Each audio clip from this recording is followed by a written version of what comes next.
ఈ రోజే డౌన్లోడ్ చేయండి మీ ఫేవరెట్ షోస్ చూడండి. నువ్వు పెట్టిన కండిషన్ ప్రకారం మేము పూజలో పాల్గొన్నాం. ఇక నువ్విచ్చిన మాట ప్రకారం మాకు విగ్రహం ఇవ్వు. తీసుకోండి అత్తయ్య.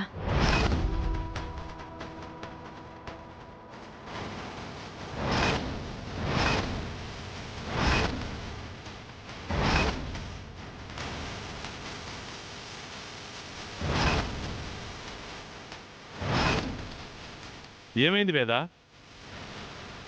విగ్రహం బరువైపోయిందండి, పైకి రావడం లేదు. అవని మంచి మనసుతో మీకు విగ్రహాన్ని తిరిగి ఇచ్చేయాలి అనుకున్నా, అమ్మవారు మాత్రం మీ దగ్గరికి రావాలని అనుకోవడం లేదు.